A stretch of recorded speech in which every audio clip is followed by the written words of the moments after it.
Viewmasters, it's the podcast that we do. Viewmasters, talk about movies that we view. Viewmasters, my friend Eric and me, Joe. Viewmasters, hey, let's start the show. Hello, welcome to the Viewmasters, episode 224. Star Wars, Episode 9, Rise of Skywalker. My name is Joe. My name is Eric. Hello, Eric.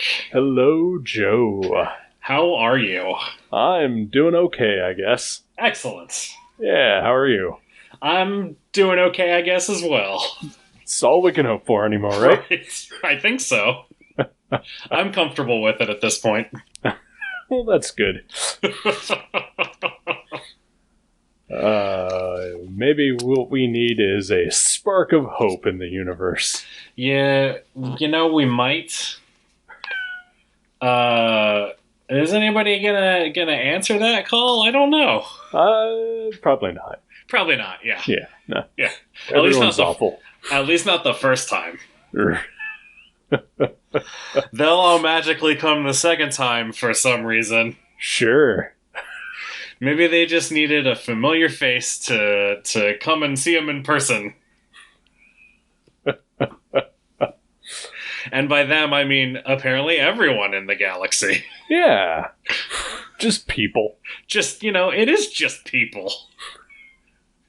People with access to warships. Every person has a ship that can fire stuff. Sure. It's just space rednecks. I mean, it's their space Second Amendment right to have those things. Therefore, who are we to judge? Oh, Rise of Skywalker. Yeah. Is a movie. It sure is. It is. It is the 9th movie of the franchise. It sure is. Oh, man. I mean, technically it's the 11th. If you count the side stories, but it's the ninth movie of the Skywalker saga. Yeah, but you know what? I think you're counting 3 too many. So, okay, wait a second. So there's A New Hope. Uh-huh. There's Empire Strikes Back. Yes. There's Return of the Jedi. Gotcha. Yep. There's the Star Wars Holiday Special. Yep. Uh-huh. There's the Ewok Adventure. Okay, yeah. There's Caravan of Courage, which is the second Ewok... Or no, I'm sorry, that's the first Ewok Adventure. The Battle for Endor is the second Ewok movie. And then there's The Force Awakens and The Last Jedi and this one. Yeah, that's so right. That's 9. Yeah. Oh, right, yeah. but I missed Rogue One and Solo. Okay, so you're right, 11. Yeah. Okay. 11 total Star Wars movies. All right. Well, I'm glad you set me straight on that. I am too. Actually, I hadn't really given it that much thought, so I'm glad that we're both on the same page now. So I've had a lot more time to ruminate on this movie than you have. Sure. Since I saw this in the theater when it came out, so 7 months ago. Sounds about right. Yeah. Yeah. Came out around Christmas. Yeah. Yeah. So I am interested to hear your thoughts, especially since I know you went on a bit of a journey before watching this movie. Yeah. So I'm not a huge Star Wars fan in general. Right.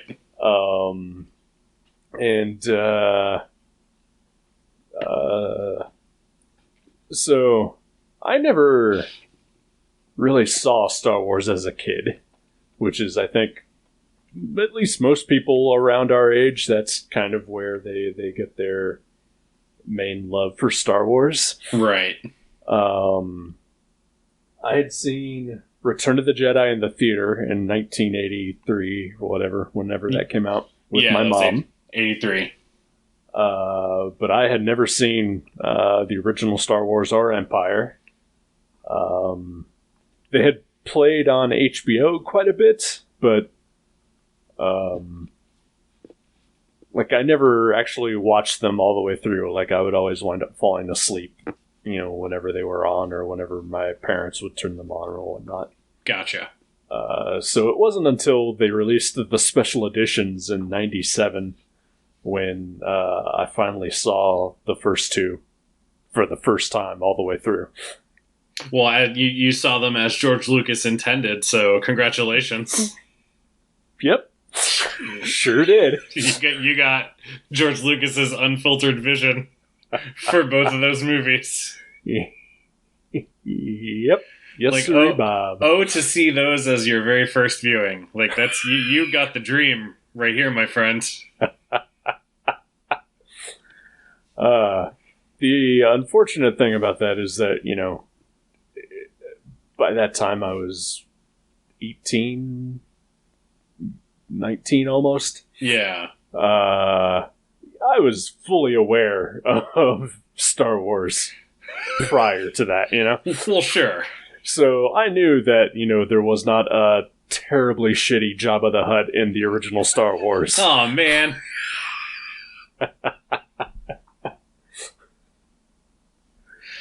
Well, that's disappointing, but I guess, okay, all right. Yeah. So I haven't watched any of them, or at least the original trilogy, since 1997. Wow. And I saw Phantom Menace when it came out and hated it. And this is the last that I will ever mention that. All right. Can I tell you how many times I saw The Phantom Menace in the theater? Can I guess? You can, absolutely. 5. More. Ooh. What? More. 10? Just a bit less. 9? 9 times. Why? I think mostly because I really loved the lightsaber fight at the end. Okay. Because even at the time I was like, oh no, this is pretty dull. But man, when Darth Maul shows up and he takes his cloak off, and then Qui-Gon and Obi-Wan ignite their sabers, oh man, I was all in. Well, that's a point we might touch back on. Maybe. So I didn't see any of the other prequels. I'm sure you saw them all multiple times again. I saw Attack of the Clones, I think 5 times. And then I want to say I only saw Revenge of the Sith maybe twice. Okay. Because it was an emotionally draining experience. Well, it was the end of one saga and the beginning of another. Exactly. I mean, I've watched all of them since then on DVD, but that's just theater viewings. Right. Just to be clear. No, yeah, I understood what you meant. So I skipped the rest of the prequels, and quite frankly, I was just happy to never have Star Wars in my life ever again. Although you did sort of force me to watch the holiday special with Jason on our old podcast. Did I force you? It felt like it, I think. I think I suggested it. I wouldn't. I didn't watch it with you. No, you did not. I didn't force you. Did you give me a copy, though, I think? I might have. Yeah. If you watched it on VHS, then you got it from me. No, it was on a bootleg DVD. Okay, then no, you didn't get it from me. Okay. But yeah, other than that, I was going to avoid Star Wars for the rest of my life happily. Then a couple years ago, I went on vacation to visit a friend down in Florida, and it was around Christmas time or whatever.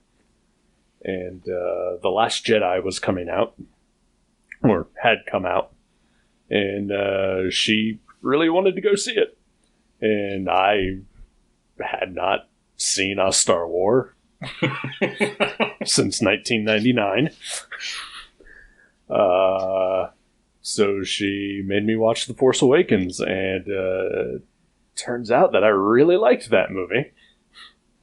And then we went to see The Last Jedi, and it turns out that that movie was pretty great.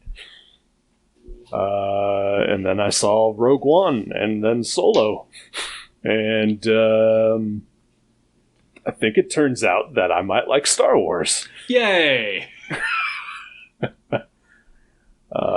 But for some reason, I had not seen Rise of Skywalker when it came out. And so when I picked it for this show, I decided that, you know what? I should probably refresh myself on all the Star Wars movies that exist, of which there are only 6. Right. Plus well, 2 wait, no, spin-offs. you forgot the Ewok I movies. forgot the Ewok movies, yeah. And the holiday special. I did not watch those 3. All right.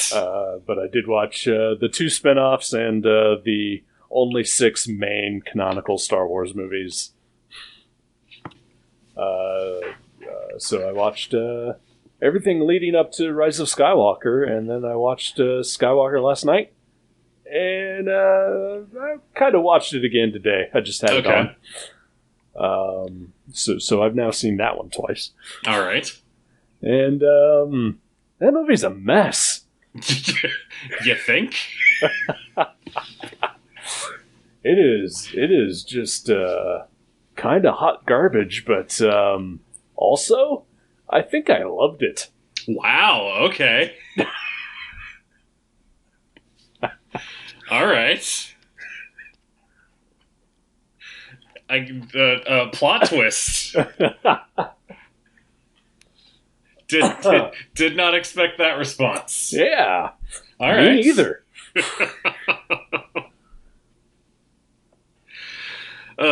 So this was my 3rd or 4th time total seeing this movie. Okay.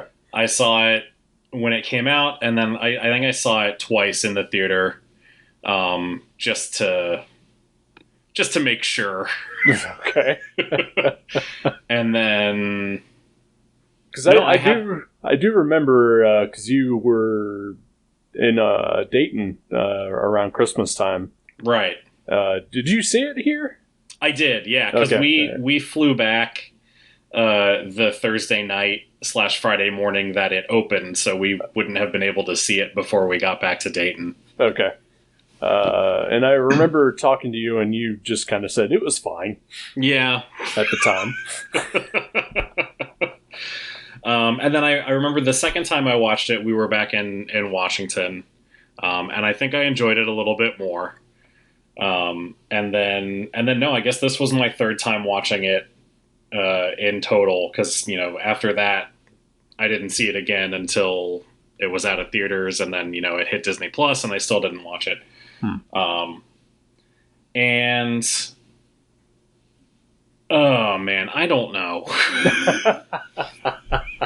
So I think it's important to know that I loved The Last Jedi. Yes. And I think The Last Jedi is probably the best written and most well-made Star Wars movie. I think it's the best of the what I guess is considered the main Star Wars storyline. Yeah. I think Rogue One is a better movie. Okay. But it's, a side story. It doesn't feature the beloved characters, Right. Yeah, I feel like The Last Jedi, it honors the original movies. Like The Force Awakens is basically a remake or just sort of rehash of the first Star Wars movie. Yes, absolutely. And then I think the Last Jedi has elements that are akin to The Empire Strikes Back, for sure. Mm-hmm. But it's also got a few elements of Return of the Jedi in there too. It does. I believe. Yeah, definitely. But then I think it does really good job of turning your expectations on their head, and providing a springboard for new things. Yeah. And then no, go ahead. And then the Rise of Skywalker decides no with the new things. I'm gonna stick with what I know. And goes and does a thing that's basically exactly what you expect. Yeah.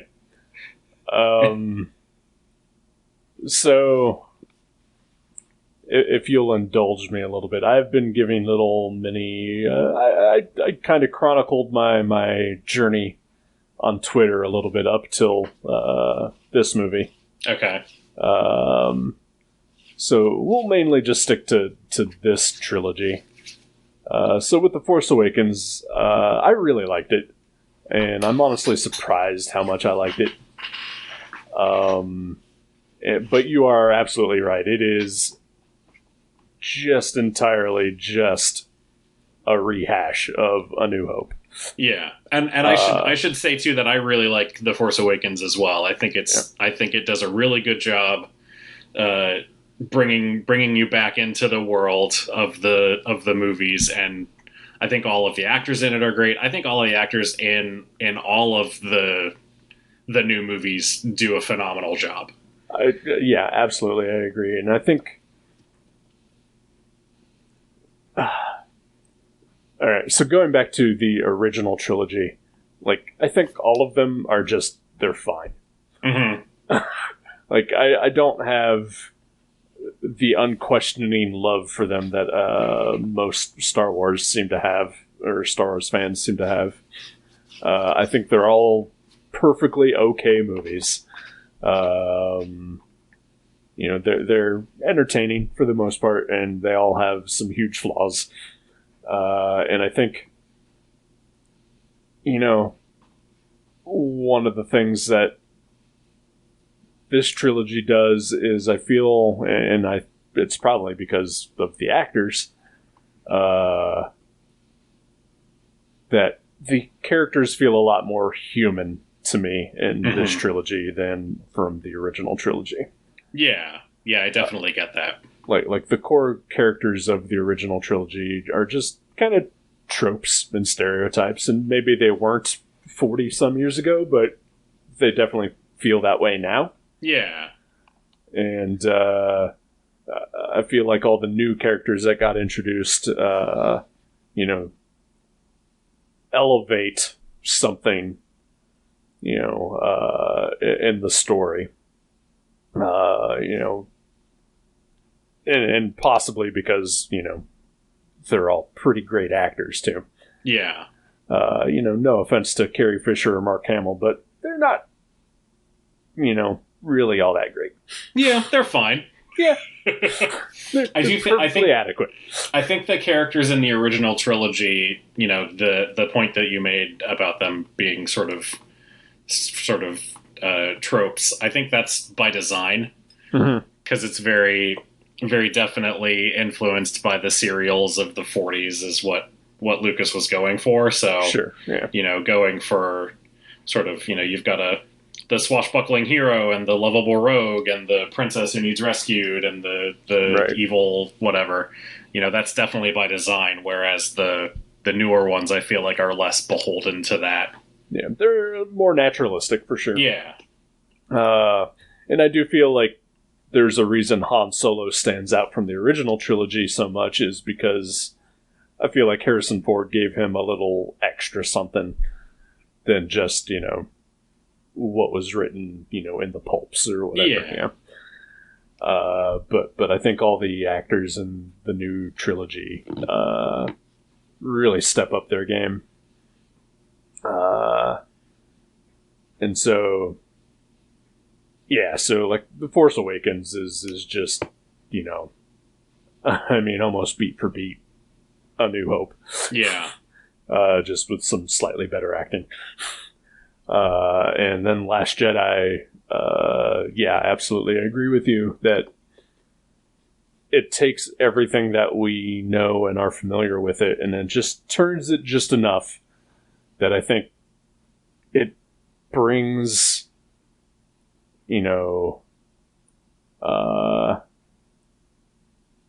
it brings some earned surprises, and everyone talks about Empire and the reveal of that as some great thing, but man, when you watch it, it just feels like it's tacked on. Yeah. It's true. They're just fighting, and then Darth Vader's like, Obi-Wan never told you what happened to your father, by the way. Right, yeah. And then in, Return with, the revelation that Leia is Luke's sister, spoiler. What? Sorry. No, that is completely out of left field. Oh, yeah, for absolutely. Sure.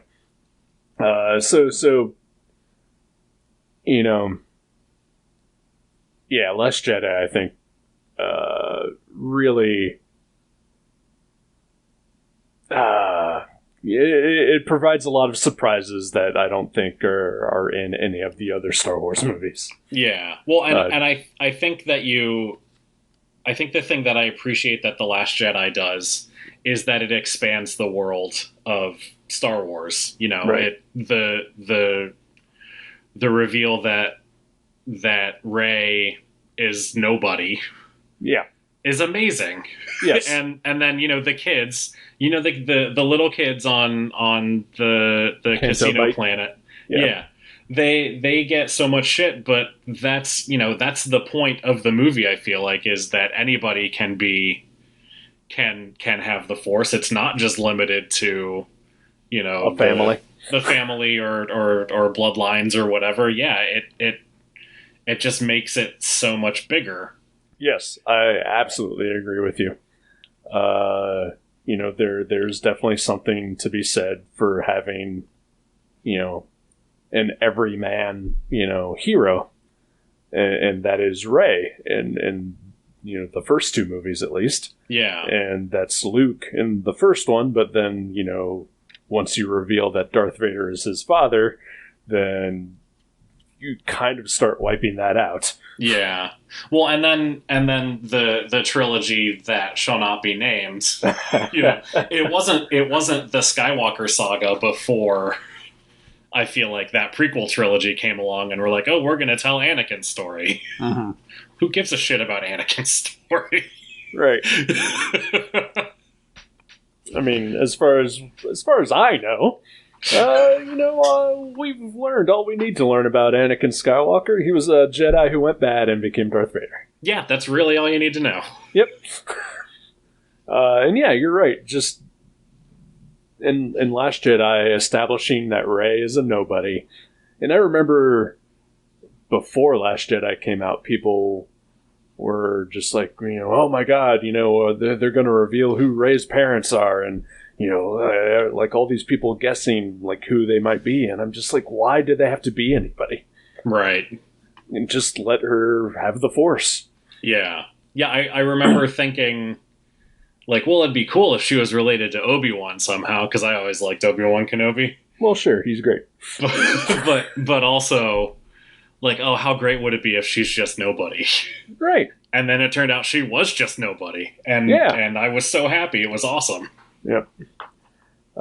So that is, I think, dovetailing into probably my biggest complaint about Rise of Skywalker is that it tries real hard to just take a shit on everything that Last Jedi did. Yeah, it really does. It really does. So in this movie, it's revealed that her parents were nobodies, but her grandfather was the Emperor. Oh, snap! Yep. The dead speak. So, man, just at the fucking beginning of this movie, the crawl. Even I have problems with the crawl. Yeah. Because it just I don't know. I mean, maybe I'm wrong because I have a terrible memory and horrible comprehension. But it feels like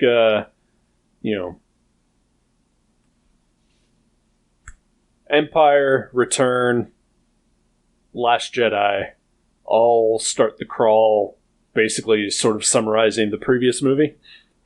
Yeah, somewhat. Yeah. The crawl for this one just fucking takes a left turn and just makes no goddamn sense, as far as, where we left, the previous movie and all the characters. Right. And it's barely about what happened in the previous movie. It's all about, red herrings and MacGuffins. Right. Yeah. And, oh man, there are so many MacGuffins in this movie. Fucking blades and Sith runes and wayfinders and oh man, the first hour and 15 minutes of this movie is absolute bullshit.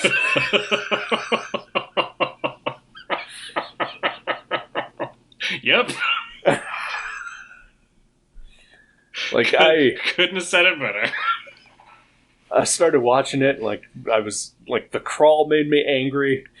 All the first scenes of this movie, I was confused and just so mad at it, and it didn't make any sense, and I hated it, and I was just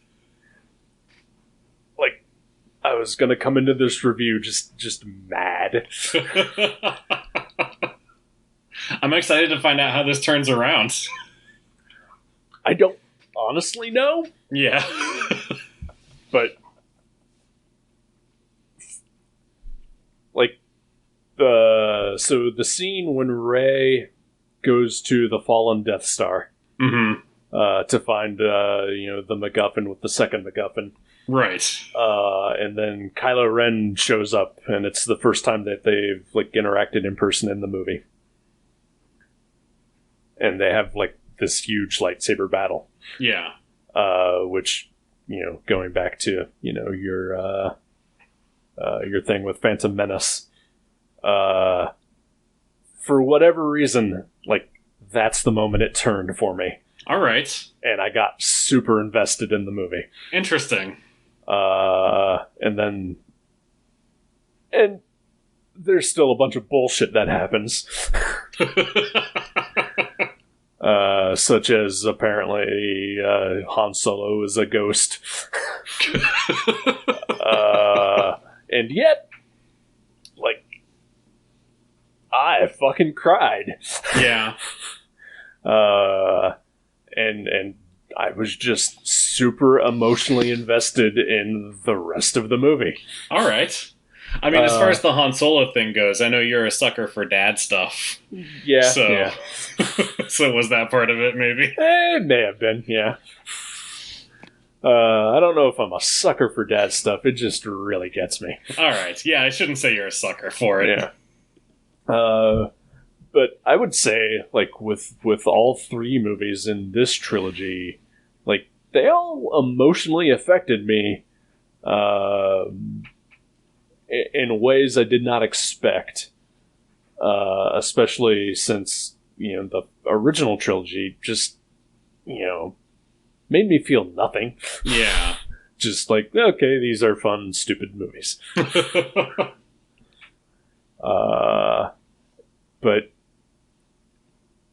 I feel like this movie just, and it's weird that that J.J. Abrams came back to direct this one after directing Force Awakens, and it just also seems to just kind of take a shit on his own original movie too. Yeah.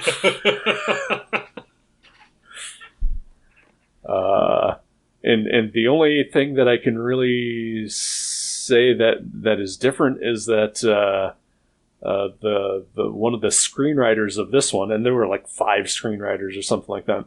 Yeah, there were 4 of them. Okay. One of them is Chris Terrio, who also wrote Batman v Superman: Dawn of Justice. Right. And apparently some other terrible shit. I think, did he co-write Force Awakens as well?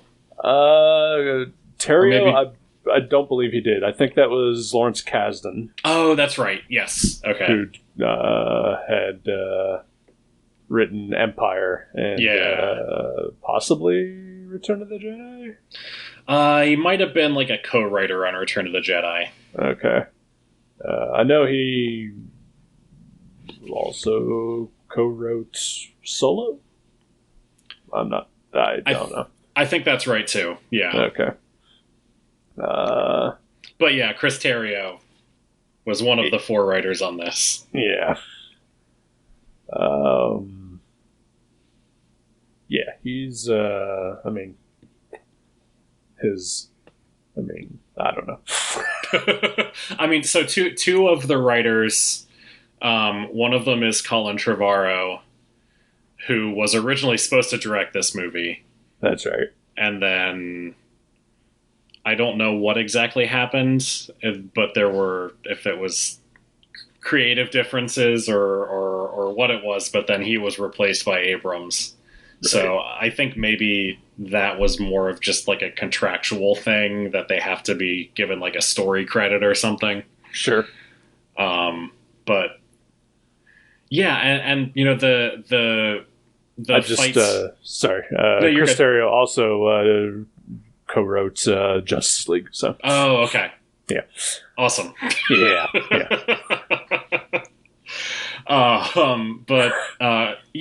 The fight scene that you mentioned is maybe my favorite sequence in the movie. Sure. Just the fight on the wreckage of the Death Star is really cool with all the the water crashing around them. Right. It also just feels really intense, more than any other lightsaber battle that I'd seen up to that point. Yeah, I mean, there's definitely a point where you can sort of see desperation in Rey's face. Right. That I don't know, like even after Luke gets his hand cut off in Empire Strikes Back and he's scurrying away, I don't know that Mark Hamill ever conveyed that much emotion just in his face the way that Daisy Ridley did there. Yeah. But I feel like it's funny. I joked to Jenny while we were watching this that Rey crawling through the wreckage of the Death Star to try and find whatever she was looking for felt to me like a perfect metaphor for this movie. Like it's just scraping whatever it can from the bones of the old story, right, to try and find something new. But then, I don't think it was even trying to find anything new. That's true. I guess it really wasn't. It was just trying to find something still viable from the old stuff. Right. That hadn't rotted all the way through.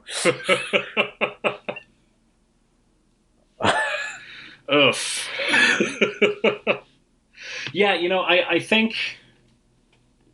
I don't know, man.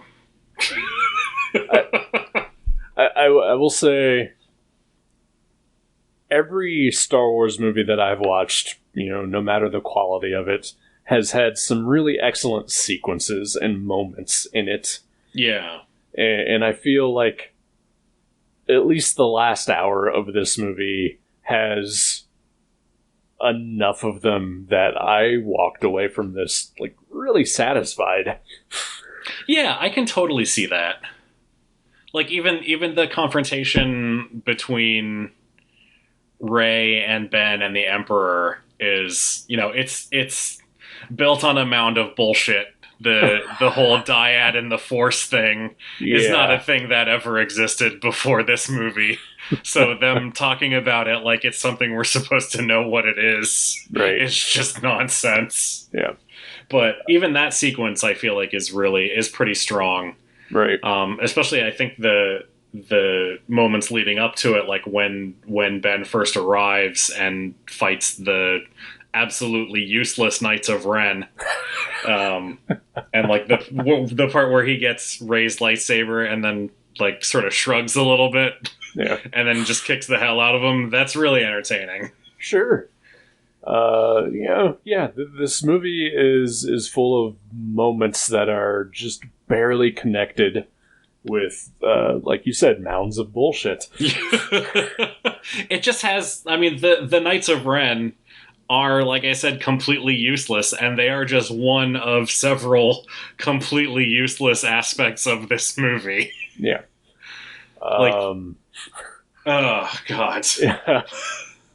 I think the Knights of Ren specifically are more standout as useless due to a scene early when, people are talking about them behind their back as if they're like some bad shit.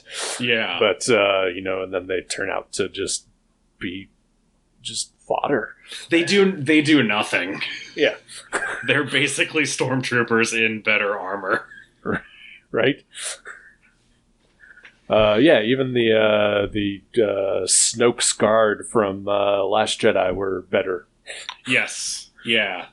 Oh man, that fight sequence in The Last Jedi in the throne room is so good. It's very good. Maybe my problem is that I love The Last Jedi so much, and it's such a good movie, that I don't know what would have been able to follow it up. Like, if that had been the last Star Wars movie, I would have been comfortable with it. Mm-hmm. I don't think that's your problem, because Okay. I think they just made a really shitty movie. That for some reason, at the end of it, I was crying like a baby, and just so happy at what I had just watched, even though it was objectively terrible. Yeah, I remember, like, even the first time I saw it in the theater being like, oh, I don't really care for this. But then when Rey and Finn and Poe all hug at the end, I wept like you wouldn't believe.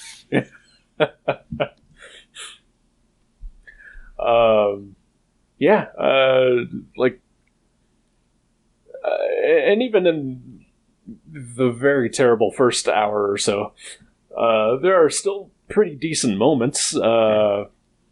Like, I kind of enjoyed when Rey and Poe are kind of shitty with each other. Yeah. Like, I felt like that was a dynamic that I hadn't seen on a Star Wars movie. Yeah, like, it's vaguely Han and Leia. Yeah. But the dynamic, it feels different enough. Like, it's... Yeah. I mean, they're attractive people, Sure. but I don't feel like it's sexual tension. I feel like it's just squabbling between friends. Yeah. And I like that. I did too. And, I mean, certainly I have a man crush on Oscar Isaac. Well, you would have to be blind to not. Yeah. I absolutely do as well. I remember, even before any of these Star Wars movies came out, spending a drunk evening with my ex-girlfriend just looking at pictures of Oscar Isaac on the internet. What a great evening. It was pretty great.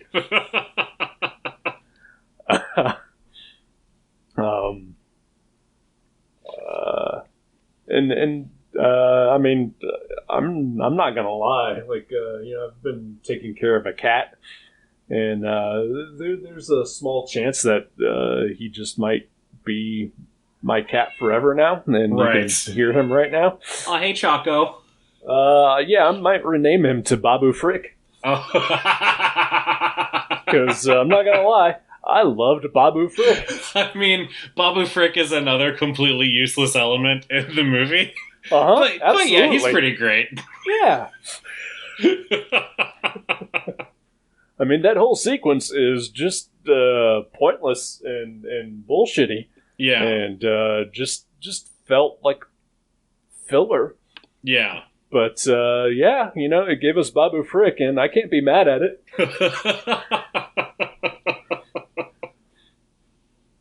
What kind of movie puts Carrie Russell in it and hides her in a helmet the whole time?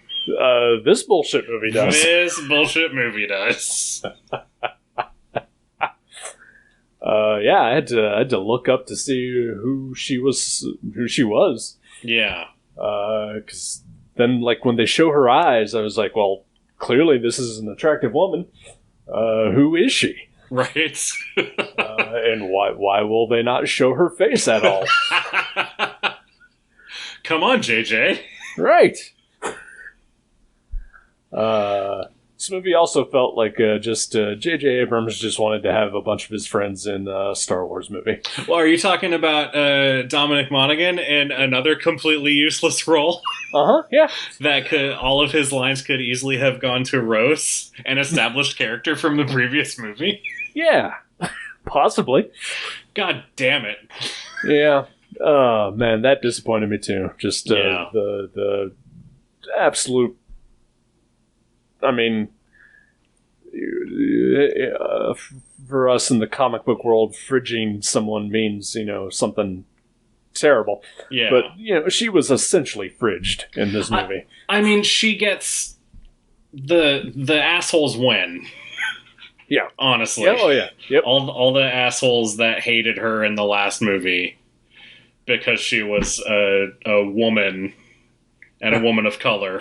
Right. Who played an important part. They all won. Congratulations, assholes. J.J. Abrams is your best friend, apparently. Yeah. God damn it, yeah. Richard Grant is in this as a new First Order officer. Again, completely useless. Yeah. But, at the same time, the entire time I thought, it's about goddamn time we have Richard Grant in a Star Wars movie. Yeah, I guess I can see it. It just felt like that's something that should have just always been a thing. Yeah. And admittedly, he, wasn't old enough when the original ones came out, and apparently he luckily escaped the prequels. But maybe he should have been in the whole new trilogy here.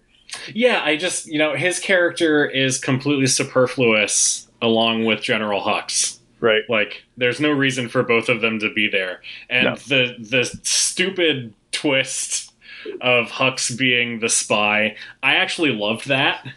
Okay. Like, that he hates Kylo Ren so much that he would do anything to actively sabotage his plans. I mean... But it's completely undeveloped, and then he's dead, and everything just goes along like nothing happened. Yeah. Donald Gleason got the shaft in this movie. He really did. Because, it's a totally ridiculous and stupid twist for him to just suddenly be, I'm the spy! Yeah. And then, die, like, a minute later. Basically, yeah. That just felt more like shitting on Last Jedi. Yeah. Even though, at the same time, he was kind of ridiculous in the two previous movies as well. Yeah, he's a full-throated, spitting Nazi, basically. Yeah. So by virtue of that character, he's completely over the top. Yeah. But I feel like it works when he does it in the first couple of movies. Sure. I don't know. Yeah. I will say, because old man Sean Bourne has to have captions on now. Right. That there is a fantastic joke in the beginning scene of The Last Jedi involving his character and Poe. Mm-hmm. In which Poe is trying to communicate with him on the Star Destroyer. And in the captions, I discover that Poe is calling him General Hugs. Is he really? Yes. That's great. That's amazing. Yeah. Let me just say that there is entirely a possible reason that I liked this movie simply because of the captions. Yeah.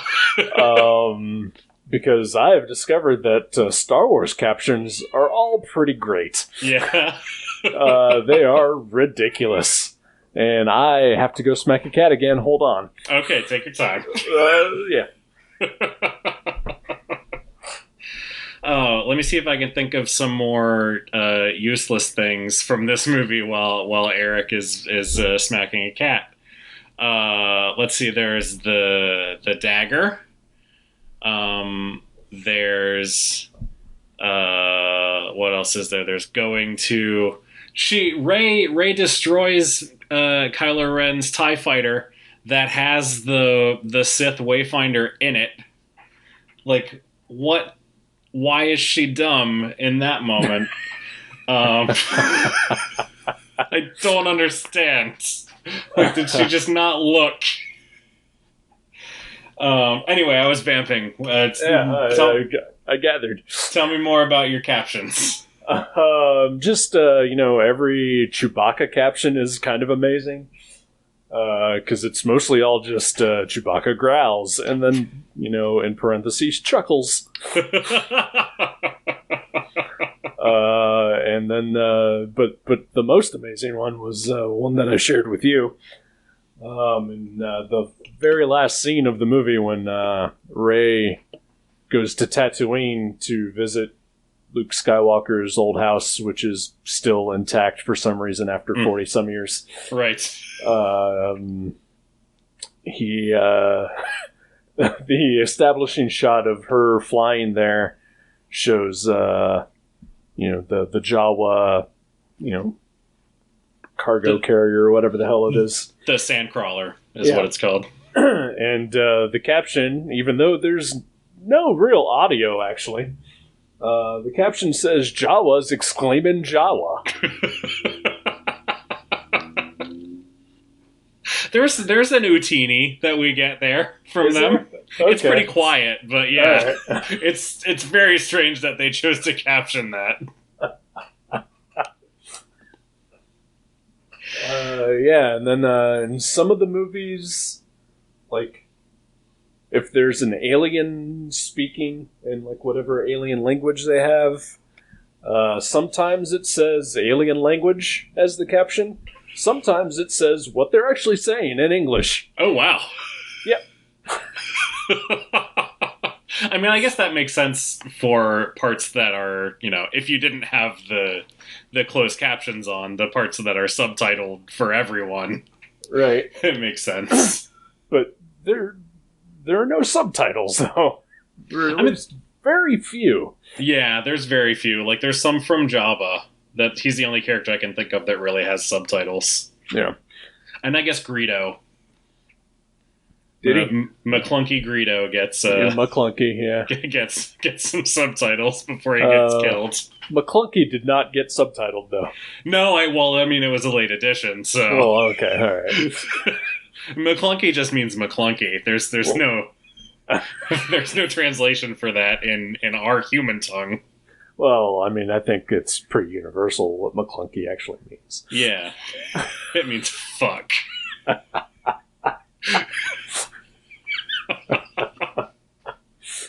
McClunky means fuck. Poodoo means shit. Yep.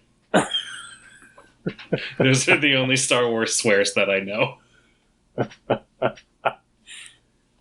I feel like there was, maybe it was in Solo, where somebody, I think, almost says shit, possibly Lando, and it was captioned as "oh shoot," but he also doesn't even say it entirely. Oh, really? He just says "oh sh," and it cuts to whatever. Well, just in case, Disney had to make sure you know. Yeah. There are no swears. Yeah. Lando doesn't swear. No, of course not. Fucks a robot.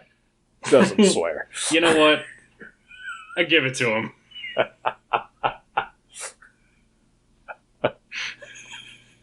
I'd be tempted by Phoebe Waller-Bridge bot as well. Yeah, it's fair. It is weird to me that, at least in the two side Star Wars movies, Solo and Rogue One, that the best characters in them are droids. That's true, yeah. It is pretty strange. Yeah.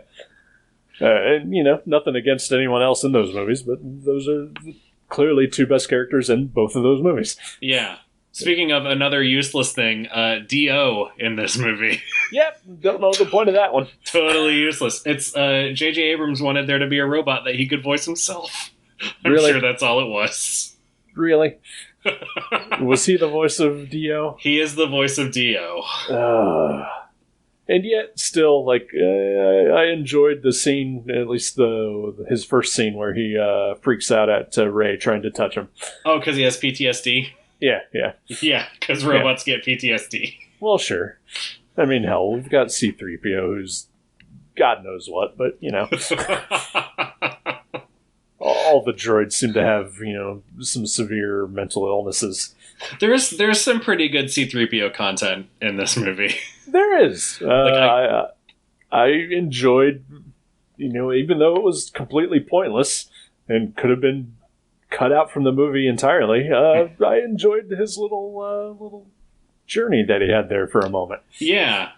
I think specifically of the moment, I think it's when they land on whatever the fuck planet they land on that's having the festival. Oh, yeah. And they're all talking about the festival, and he's explaining it to them and how great it is and what it's known for. Yeah. And they all just look at him, and he turns around and looks as well. Like, what are you guys looking at? That made me laugh a lot. There's some pretty decent comic moments in the movie. And that was definitely one of them, I think. Yeah.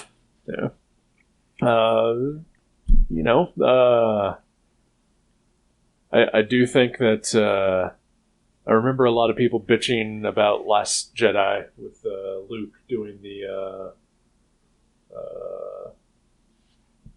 feather. The what now? The part where he tickles Rey's hand with a feather, she's feeling the Force. No, okay, no.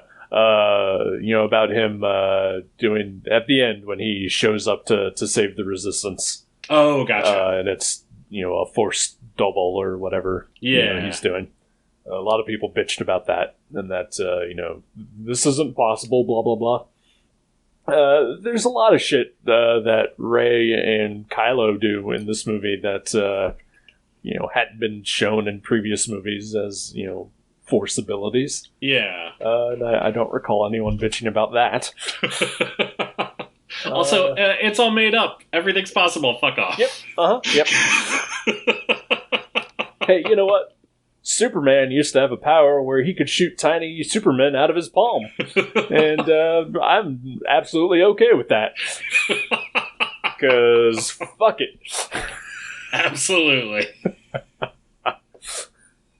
I'd like to see that power come back. That'd be amazing. I feel like Tom King could really do some amazing things with that. He'd be a sad little Superman. He is, because that's the tiny little Superman give big Superman an inferiority complex. So there you go. It's built right into the original story. Oh shit. Yeah.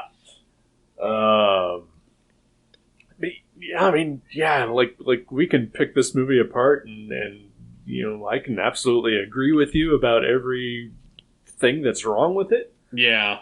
But God, when it was over, I was happy. and not happy because it was over, but just happy of the experience that I just had. Yeah. Even though it was not good. Happy about Rey Skywalker? Yeah.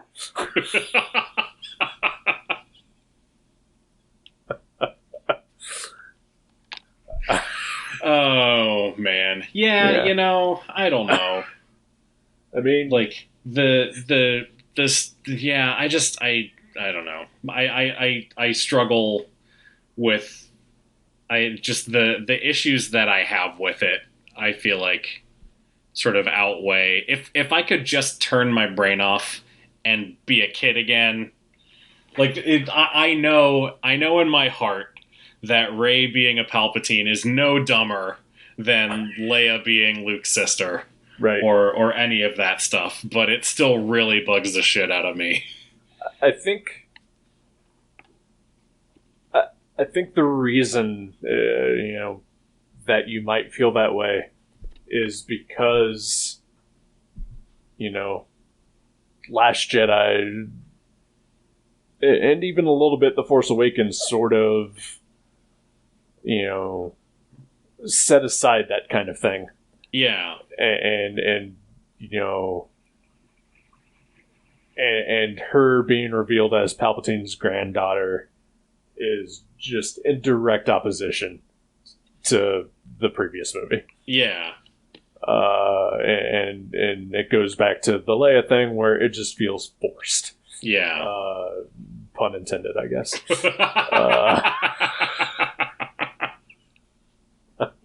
That's a good one. No, thank you. I like that one. Unintended. You know, just happened. Unintended, pun intended. Yep.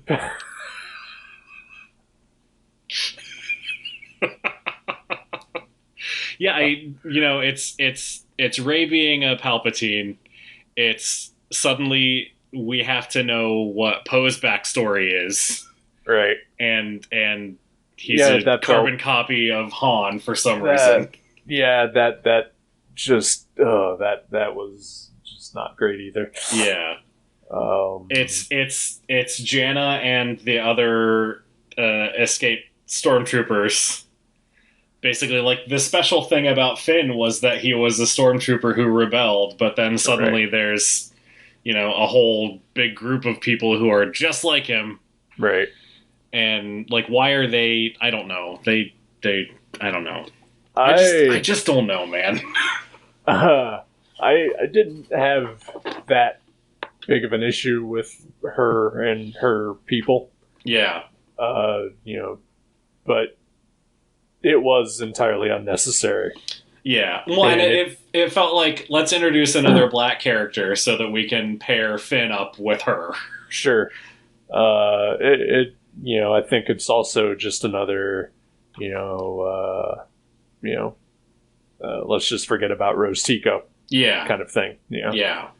And then the weird moment that she has with Lando at the end too is just mind-boggling to me. Yeah. Do you know the story behind that? No, I do not. I think it's in the novelization, so it was cut out of the script.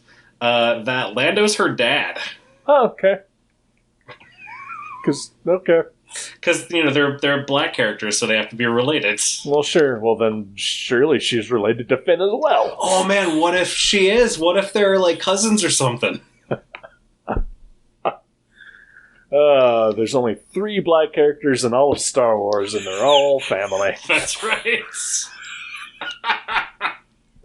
Oh, it's not funny. No, it's not. It's horrendous. Oh, man.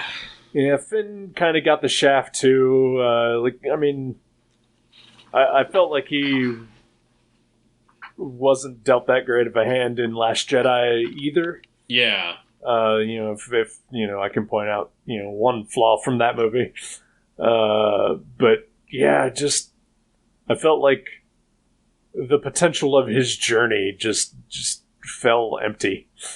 Yeah, I feel like his journey, he does, he gets sent off on sort of a side mission in The Last Jedi. Yeah.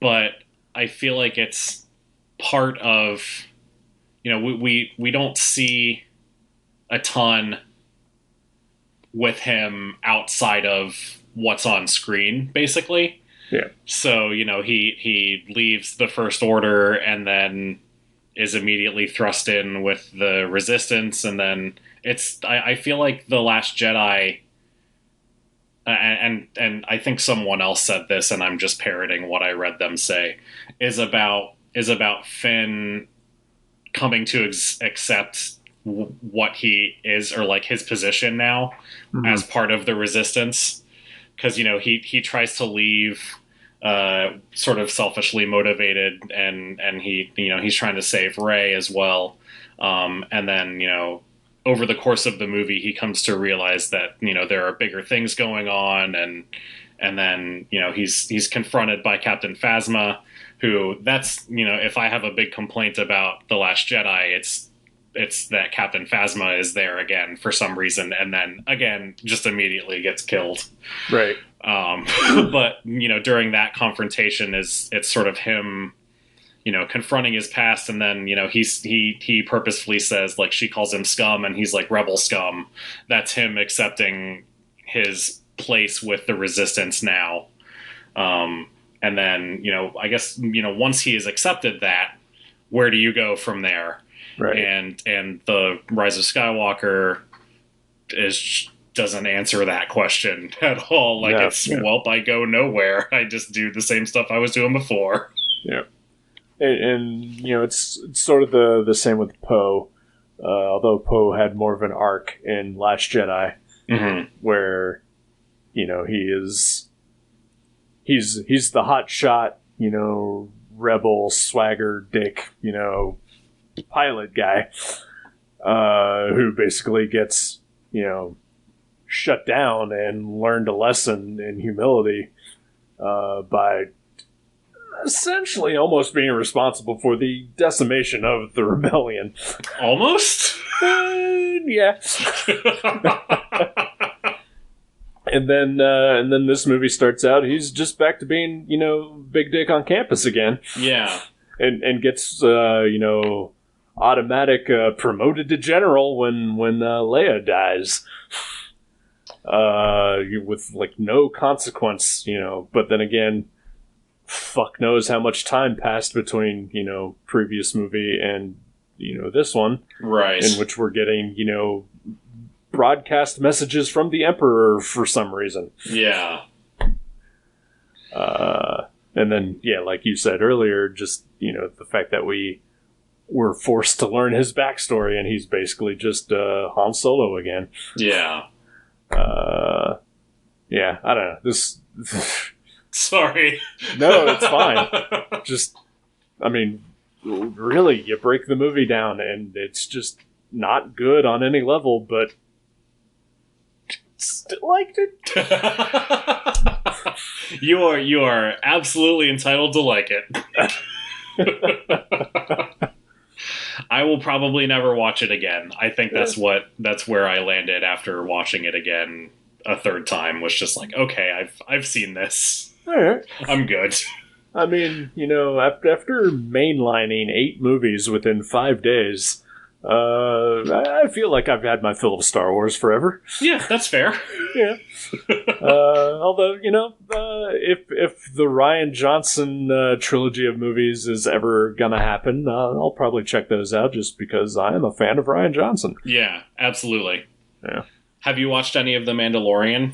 Yes, I have seen The Mandalorian. Of course, I will watch Mandalorian. Little Baby Yoda. Oh, right. Of course, you know about Little Baby Yoda. All right.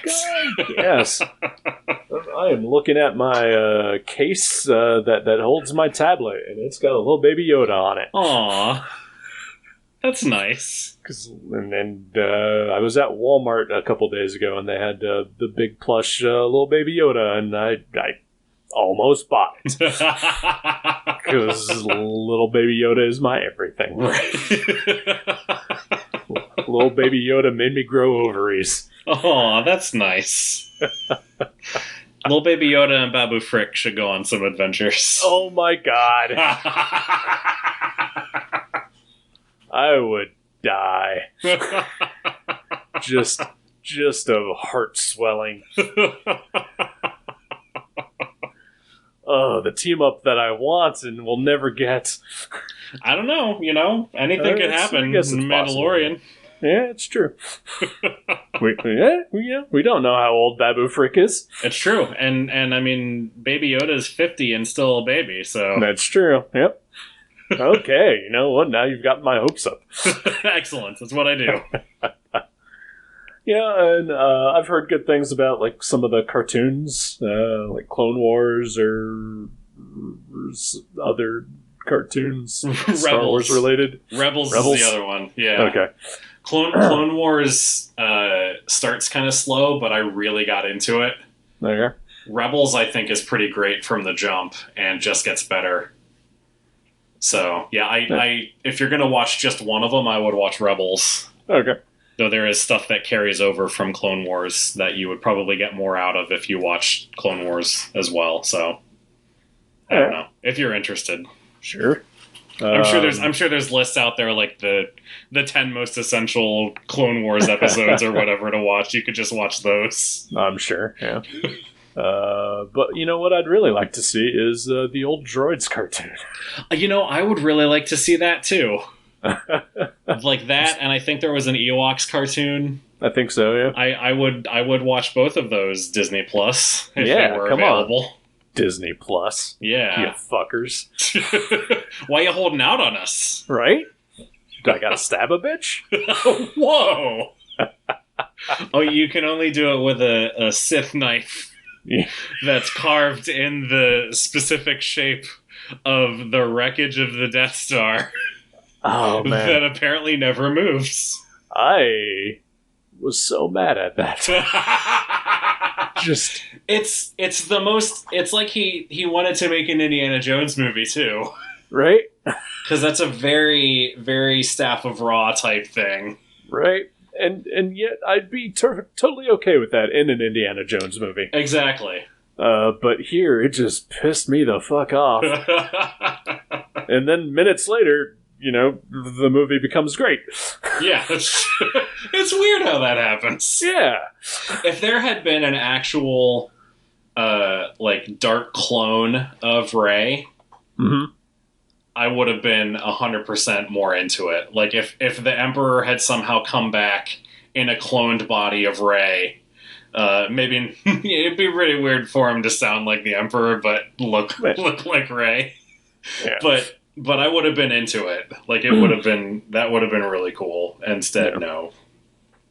I don't know. Yeah, I don't know. That whole scene towards the end, especially with the Emperor, and there's just like a fucking audience. Mm-hmm. Yeah, the cult of the Sith apparently has just been hanging out on this planet. Oh boy! Like, what do they eat? Each other? Oh, I mean that makes sense. Yeah, I don't know. They eat the Emperor's fingers because for some reason, like half of them were missing on his hand. Right. I didn't get that part either. I don't either. God, this movie has so many problems, and yet I don't know. Like I'm glad that you enjoyed it. I enjoyed watching it, but I don't like the movie. If that makes sense.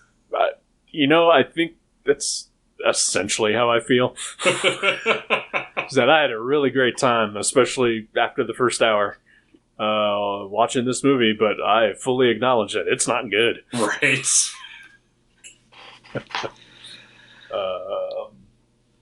I don't know.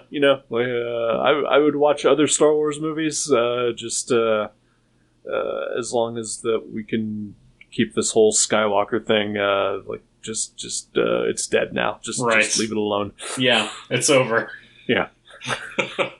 Let's see other stuff from the Star Wars universe. It's a galaxy. There's a lot of other shit happening. It's true. We've seen very little of it. Yep. I hope that at some point we get some sort of follow-up to the stuff that was set up in Solo. We watched that. Did we watch that for the podcast? Or did I just decide I wanted to watch it again? You must have just decided. Yeah. No, you know what? I watched it again because I was listening to the Newcomers podcast, and where they watched all the Star Wars movies, and I wanted to watch that along with them. But, I like that a lot more on further viewing than I did the first time I saw it, and there's a lot of stuff that sets up that I would be interested to see them carry out in additional movies or TV shows or whatever. So if there's one thing that I hope for from Star Wars, it's a solo sequel. It's a solo sequel. No, I agree. I would, Solo, like I mentioned, it's, I saw it in the theater. I probably forgot everything about it like the day after. I watched it again this past week, and I'm sure I've probably forgotten all about it again. But it's fun, and I would absolutely watch another Solo movie. Yeah, it's just a lot of fun. Yeah, especially if Donald Glover comes back as Lando. Yes, that's the rumor is that there's going to be a Lando Disney Plus series. I saw that too, and I'm just curious. They keep announcing things, but there's a plague. Yeah. So I don't know when they're going to make these things. Right. But, God bless them, I guess. Yeah, I'll probably check out whatever the fuck Disney Plus throws at us, and just be the willing target for all this crap. Yeah, welcome, congratulations. Yeah, I guess. Yeah, I guess I like Star Wars. One of us. Well, at least I'll never be a Harry Potter guy.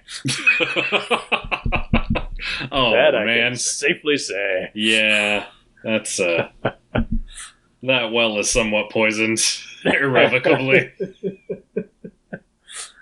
Yeah. Like, I'd like to say that, I could tell from the get-go, I just didn't give a shit about Harry Potter. Right. And then it just turns out J.K. Rowling is also a piece of shit. Right.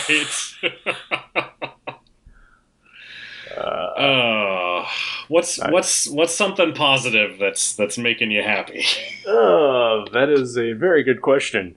Because literally all I have done since the last week is just watch Star Wars things.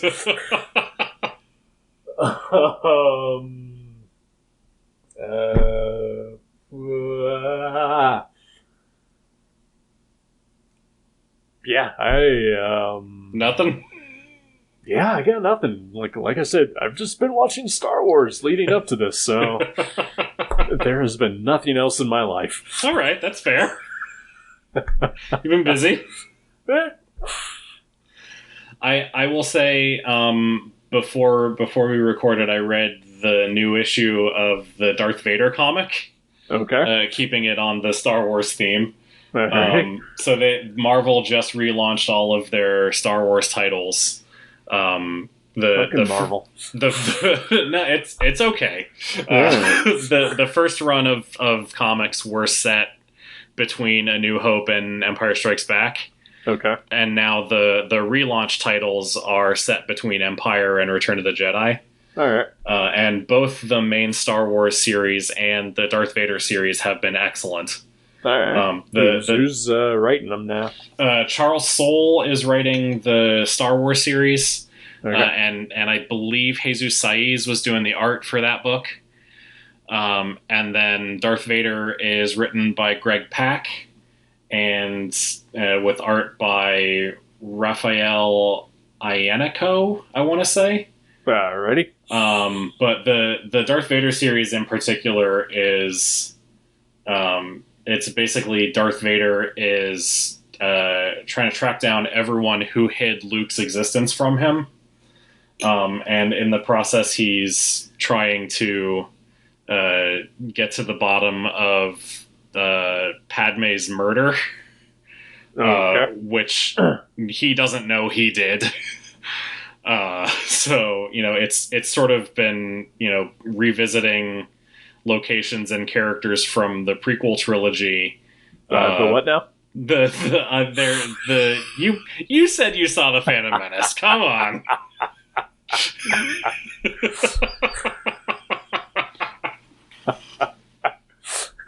But yeah, it's sort of blending the two eras together in a really interesting way, and I really like it, and I highly recommend if you're at all interested in Star Wars and more stories at all, set between Empire and Return of the Jedi, which I feel like that's a really interesting time period. Sure. In the movies, so yeah, that's what's making me happy. All right. I did pick up the first two hardbacks of the first relaunched Marvel Star Wars series. Okay. At Ollie's for like $3 each. Nice. Which I think collects mostly the first 20, 25 issues or so. Yeah, is that the Jason Aaron stuff? Yeah. Nice. Yeah, I haven't read them yet because my eyes are bad and I don't read a lot. And also have thousands of other comics that I've just not gotten around to. Right. So, but I do own those. Someday. Yeah, someday. Someday when I retire, I'll be able to read. There you go. Yeah. You'll have time enough at last. I guess that's one thing I've been doing other than Star Wars is I've been rewatching the show Sleepy Hollow. Oh, nice. Which I remember I started watching it, years ago when I think not when it first came out, but like shortly into its run. Yeah. And gave up on it pretty quickly, I think, for reasons I don't think I ever fully knew. Okay. But now I've blown past that point and watched all the stuff that I missed. And it's not great, but I enjoy it. I enjoy Tom Mison. Yes. As Ichabod Crane. He's a delight. And it's just a fun, stupid thing. Yeah. Okay, I definitely agree. Yeah. I think I made it. The first season I really loved. Yeah. And then the second season sort of started to fall off for me, and I think we stopped watching maybe midway through the second season. Mm-hmm. And then just never picked it up again. But yeah, I remember really enjoying that show for a while. Yeah. I think it definitely falls into some of its own traps here and there, mm-hmm. where it's keeps trying to push its mythology, but that's like also where it's the weakest. Yeah. But when they do just other things outside of it's like the X-Files, right? Where the non-mythology episodes generally tend to be better than the ones that are just mired in it. Right. Yeah. But yeah, that's something. Nice. That's solid. Yeah. So we have spent over an hour just talking about Star Wars. Yeah. I mean, this is technically a review of Rise of Skywalker, but we covered pretty much the entire franchise, I feel. I think so, yeah. Yeah. So what are we going to watch next week? Let's see. I made a new list. Okay. Because stuff had left Netflix. And stuff had come to places. Yeah. There is one thing that I would like to mention that I totally forgot about at the beginning. Sure. Part of the reason I picked this movie was because it had been a few weeks since we had seen an Adam Driver movie. So true. just needed to fill that hole a little bit. Yeah. Good point. I appreciate that. I don't think he's in any of the movies that are on my new list. All right. But he might be. I don't know. So you're not picking a Marriage Story, then? I am not picking Marriage Story. No, I think my pick is going to be a newer movie. All right. It's on Amazon Prime. Okie doke. It stars the aforementioned Harry Potter, Daniel Radcliffe. Uh-huh. And it's called Guns Akimbo. Oh, okay. I'm going to veto this. Oh, have you watched it already? I watched it like a week ago. Oh, damn it. And spoiler, it is fucking terrible. Oh, no. All right. Well, damn. I'm sorry. No, that's okay. The list that I made is long because I expected this might happen. Yeah. Again, your mileage may vary. You may love it. I don't know. I thought it looked kind of stupid. It is. I'm going to guess that for every reason you thought you might want to pick it is the exact same reasons I wanted to watch it. Okay. Yeah. Well, I'm sorry to hear that. It's all right. All right. Let's see what else we got. All right. So here's a movie that I've heard is good. It's somewhat older. Okay. It is animated. Alrighty. I would like to watch Hercules, the 1997 Disney animated movie. All right. I have heard good things about it. I've heard good things about it from people who like comic books specifically.